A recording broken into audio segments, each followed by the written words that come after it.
Welcome to F12 MJD News Updates. Greetings to you, dear friends and faithful. Interesting things are happening in Malaysia. Pineapples returns as the number one fruit in output, not durian.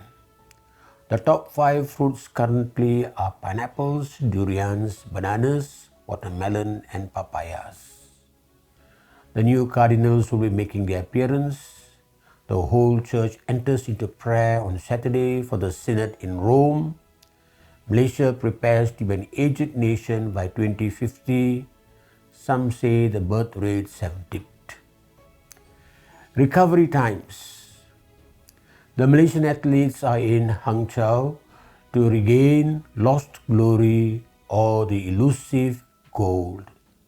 The government is singing, come back to the lost and those who left, the brains, the talented and the skilled overseas.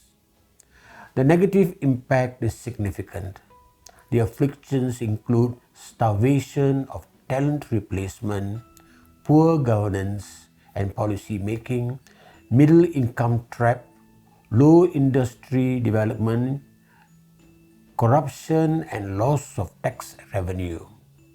The policies have forced migration and have retarded us becoming a better nation. Cold policies, indifferent leadership, and discriminatory enforcements are suffocating. There is a need for sensitivity to the young, the elderly, the diversity, and the many gaps, not only in the country, but also in the church. Indifference rejects. Inclusivity invites. Pope Francis says, too often we participate in the globalization of indifference. May we strive instead to live global solidarity. A thought for the week. A son took his very old and weak father to a restaurant for an evening dinner. The father made a mess while eating, dropped food on his shirt and pants. The other diners were disgusted, while the son remained calm. After they were finished eating, the son was not embarrassed at all, quietly took him to the washroom, wiped off the food particles, removed the stains, combed his hair, and fitted his glasses firmly. When they came out, the entire restaurant was watching them in dead silence, not able to grasp how someone could embarrass themselves publicly like that. The son settled the bill and started to leave the eatery with his father. At that time, an old man amongst the diners called out to the son and asked him, "Do you think you left something behind?" The son replied, "No, sir, I haven't." The old man retorted, "Yes, you have. You have left a lesson for every son and hope for every father." The restaurant went silent. A lesson from the son. We are put on this earth to assist one another, show compassion and empathy, especially to care for those who once cared for us. When we really love them as ourselves, we find that we feel more content, satisfied, and happy about our own lives.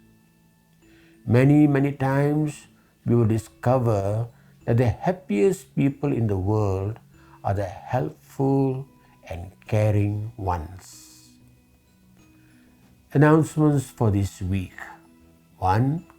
At the last Kursus Evangelisasi Peribadi or KEP commissioning Mass on the 24th of September at Good Shepherd Seminary, Malacca, 44 Bahasa speaking were commissioned as evangelizers and 3 as instructors.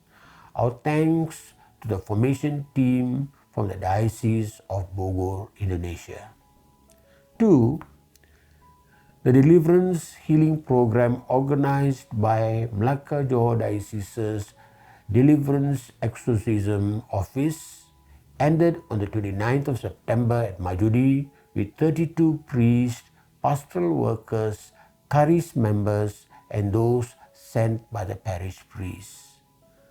The basic course attempted to enlighten and help participants experience inner freedom and setting people free. 3. The Malacca Johor Diocese prepares for the 14th October Diocesan Pastoral Assembly at Majudi Center, and the priestly ordination of Deacon Aaron Alamale is fixed for the 20th of November at Muar. 4. The launching of the Season of Creation and Protect Year 4 Reduce Fuel Consumption campaign will take place at the Church of St. Francis Xavier Malacca on the 1st of October at the 10:45 a.m. Mass. This week's Q&Q asks, "You are invisible. What does it mean?" When my family and I were driving through France a few years ago, we were enchanted by the hundreds of storybook cows grazing on picturesque pastures right next to the highway. For dozens of kilometers, we all gazed out the window, marveling about how beautiful everything was. Then within 20 minutes, we started ignoring the cows. The new cows were just like the old cows. And what was once amazing was now common. Worse than common, it was boring. Cows, after you have seen them for a while, are boring.